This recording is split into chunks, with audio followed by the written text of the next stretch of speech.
नमस्कार दोस्तों, मैं राजेश चौधरी, लीडर फ्रॉम बीमा गुरु द नॉलेज हब में आप सभी का स्वागत करता हूं। दोस्तों, आज मैं आपके सामने LIC as a joint baby concept के बारे में बात करना पड़ूंगा। जायंट बेबी, इसका क्या मतलब है दोस्तों? फ्रेंड्स, इसको हम थोड़ा सा एक एग्जाम्पल के तौर पे समझेंगे। जैसे मान लीजिए दोस्तों, मेरा चाइल्ड है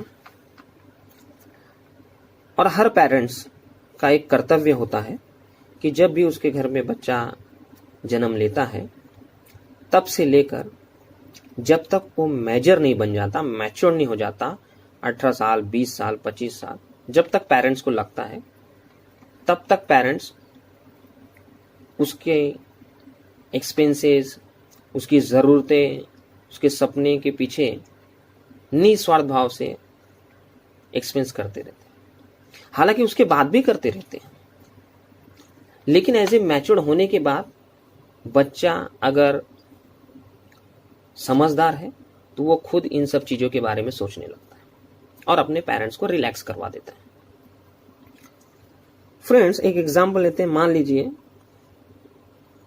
अगर मैं मेरे बच्चे का पालन पोषण अच्छे से कर रहा हूं और करीब करीब 20 एज तक तो हर पेरेंट्स करते हैं, तो 20 साल तक मैं मेरे बच्चे के ऊपर जो भी इन्वेस्ट कर रहा हूं उसका रिटर्न्स मुझे पैसों में नहीं आएगा। उसका रिटर्न्स मुझे मेरे चाइल्ड के फ्यूचर कैसा है, उसका कैरियर क्या होने वाला, उसके ऊपर आएगा। और उसमें दोनों पॉसिबिलिटी है फ्रेंड्स। आइदर बच्चा समझदार निकले और वो मेरी देखरेख करे तो भी मैं सेटिस्फाइड हूँगा, और हो सकता है बच्चा किसी और डायरेक्शन में जाए, किसी और माइंड डायरेक्शन सेट में जाए और सपोर्ट ना करे। अक्सर ये होता है कि पेरेंट्स तो अपनी जिम्मेदारी निभा देते हैं, वो निस्वार्थ भाव से अपने बच्चों पर खर्च करते हैं। 0 एज से लेकर उनकी पढ़ाई का खर्चा, नर्सरी में डालते हैं, एजुकेशन करते हैं, 1st standard, 5th standard, 10th standard, junior college पढ़ाते हैं, लिखाते हैं। बट होता क्या है, आफ्टर सर्टेन एज जब बच्चा मैच्योर हो जाता है तो यही पेरेंट्स की जिम्मेदारी बच्चे नहीं उठा पाते। और ये हमने बहुत सारे पिक्चरों में भी देखा है, हमने बागबान मूवी में भी देखा है, अवतार मूवी में भी देखा है। So friends, as a investor या as a head of the family, अगर मैं मेरे बच्चे के ऊपर खर्चा कर रहा हूं और फ्यूचर में उसका रिजल्ट में भी पॉजिटिव भी हो सकता है, नेगेटिव भी हो सकता है, इसलिए आप सबसे मैं एक अपील करता हूं कि नो डाउट आपका बच्चा है, आप उसके परवरिश पे खर्च करिए, लेकिन जब कभी आपका समय बिगड़ जाएगा फ्यूचर में, तब आपके पास एक ऐसा बच्चा होना चाहिए जो आपको सपोर्ट कर सके। और वो बच्चा और कोई नहीं, अगर हम LIC को ही एज ए जायंट बेबी समझ लें। मेरा कहने का मतलब बहुत सिंपल है फ्रेंड्स, कि जैसे आज मेरे पास एक लड़का है, मैं उसकी परवरिश 20 साल तक करता हूँ, 25 साल तक।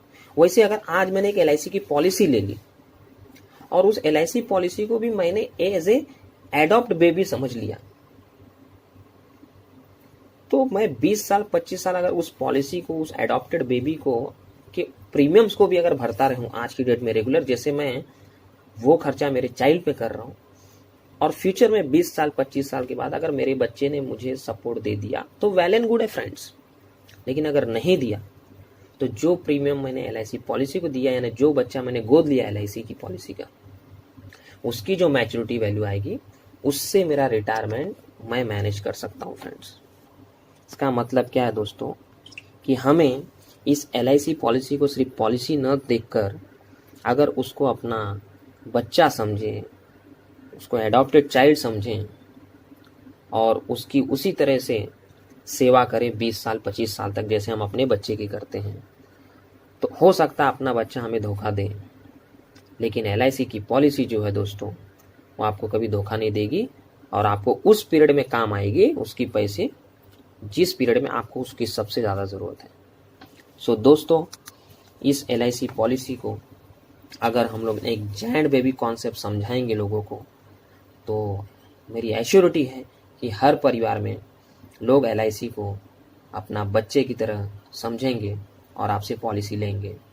सो फ्रेंड्स, आप इस कॉन्सेप्ट को ज़्यादा से ज़्यादा लोगों तक पहुंचाइए और उनके जीवन में बदलाव करिए।